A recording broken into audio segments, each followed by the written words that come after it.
en los pueblos vemos tanta gente que es atractiva, que llaman la atención. Y cuando estamos hablando de atractivo, no estamos hablando de belleza física, porque hay quienes tienen belleza física, pero son unas fieras. Cuando hablamos de ser atractivos, hablamos precisamente de algo más hondo, de algo más profundo, que es la belleza interior, la belleza del corazón.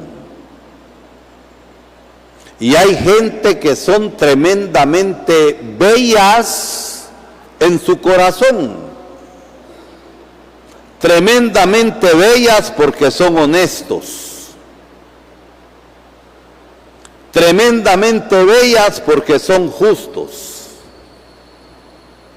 tremendamente bellas porque son solidarios con cualquier persona que tenga necesidad,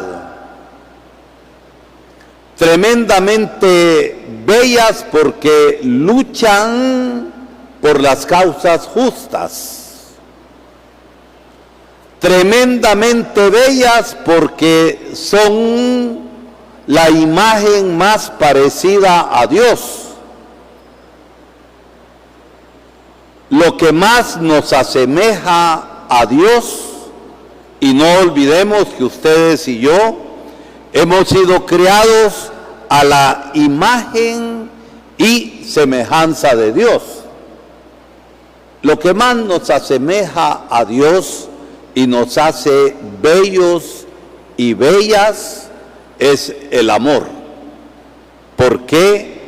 Porque Dios es amor. Precisamente la palabra de Dios hoy, sobre todo el Evangelio, en este quinto domingo de Cuaresma, hemos recorrido ya más de la mitad del camino cuaresmal, nos habla de la atracción que Dios ejerce. Atracción que Dios ejerce en aquellas almas sencillas de corazón. En el prepotente, presumido y engreído, ahí Dios no actúa. Dios actúa en aquellos que se hacen pobres en su corazón. Y miren ustedes cómo la palabra de Dios hoy nos habla de esta atracción de Dios en su misericordia, en su bondad, en su amor y en su fidelidad. ¿Por qué?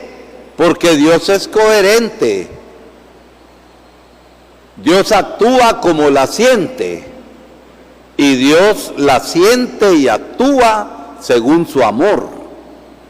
Y el amor de Dios es amor parejo, y Dios no hace distinción entre personas. Si alguna debilidad tiene Dios en su amor, es por el más pobre. Si alguna debilidad tiene Dios en su amor, es por el pecador. Dios odia el pecado, porque el pecado nos mata. Pero Dios no odia al pecador, más bien lo ama con ternura y le da oportunidad, le da chance para convertirse. La primera lectura nos habla de esto, de cómo ese pueblo de Israel, que había experimentado y que había sentido en carne propia el amor de Dios que libera, sacándolo de la esclavitud de Egipto, y lo va llevando por el desierto acompañándolo, a pesar de las infidelidades del pueblo, que protestaba, que le echaba en cara a Moisés, que reclamaba a Dios, y las consecuencias de sus actos malos le hacían sufrir. Cada vez que Moisés intercedía por el pueblo, Dios estaba siempre dispuesto a perdonar. ¿Por qué? Porque su amor es grande. Al punto que la palabra hoy nos dice que Dios hace una alianza y hace de ese pueblo necio, testarudo, su pueblo, y Dios se hace su Dios. Y graba su alianza de amor no tanto en piedras, sino que la graba en el corazón. Cuando nosotros vemos solamente la alianza de Dios impresa en los papeles, porque nos aprendemos de memoria los mandamientos de Dios, nos pasa como cuando vemos llover y no nos mojamos. Y hay que dejarse mojar por el Espíritu de Dios que nos refresca y nos libera.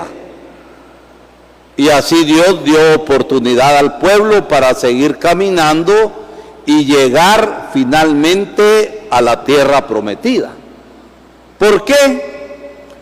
Porque Dios es coherente, actúa como la piensa, actúa sobre todo como la siente, en su ternura, en su bondad y en su amor. Una persona incoherente es aquella que piensa de un modo las cosas y actúa de otro modo.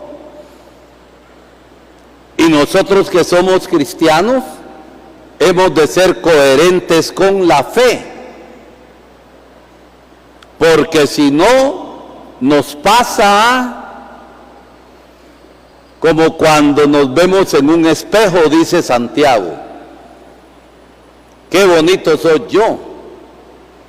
Este mi rulo que tengo, y estas mis canas que me van haciendo interesante, y este lunarcito que tengo aquí, que es el pegue.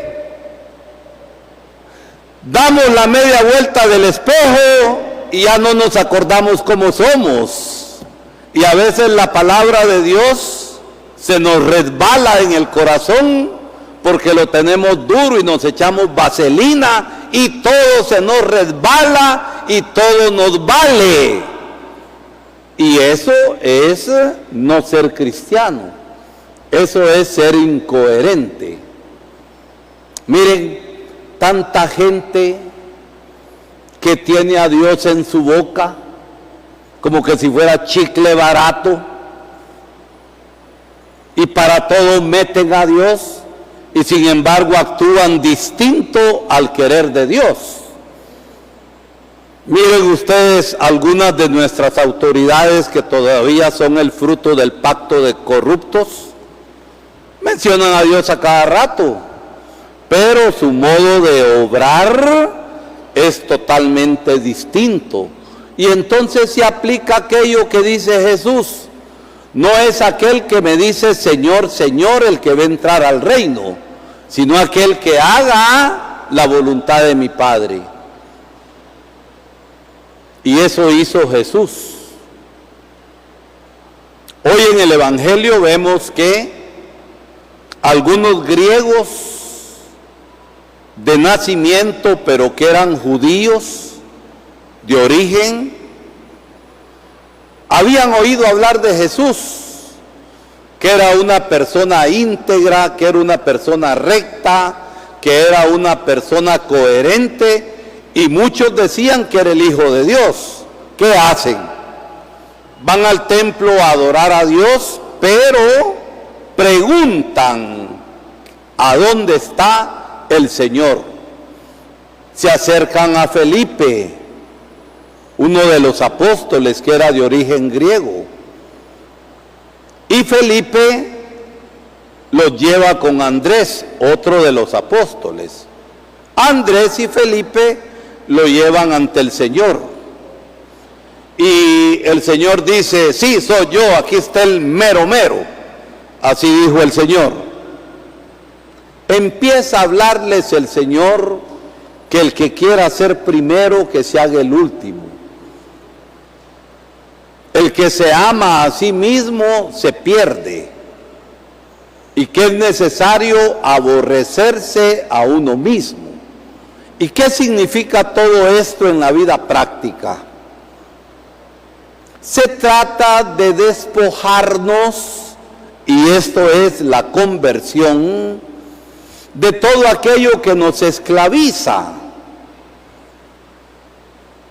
Las personas que se buscan a sí mismas son tremendamente egoístas, aún en lo religioso. Las personas que se buscan a sí mismas cometen injusticias con tal de tener pisto, y son como el mar que nunca se llena. Miren ustedes, el riachuelo está bien seco,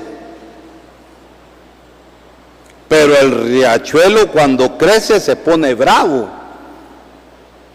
Trae palos, trae piedras, trae de todo, y es más peligroso un río chiquito cuando crece que un río grande, porque el grande se llena, pero el riachuelo lleva tremendas cosas. Va a caer al río grande. El río grande cae en el Motagua, y al Motagua se le juntan plebe de ríos de la Sierra de las Minas. Y el mar siempre les dice no. El mar siempre lo recibe y nunca se llena. Y así hay gente que nunca se llena con lo que tiene, que quiere tener más, que se meten a cosas deshonestas y a cosas injustas, a cosas ilícitas, pero quieren más y nunca se llenan.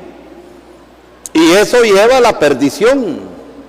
Y aunque me los entierren con mariachis, me los entierren con banda y les pongan caja de oro, se pierden igual. ¿Por qué? Porque el camino que el Señor nos propone es un camino distinto. Es el camino del seguimiento de Jesús. Y cristiano es aquel que sigue a Jesús y que le sigue en las cosas prácticas del cada día. La vida cristiana no quiere grandes sacrificios. ¿Por qué? Porque los grandes sacrificios se hacen pocas veces en la vida.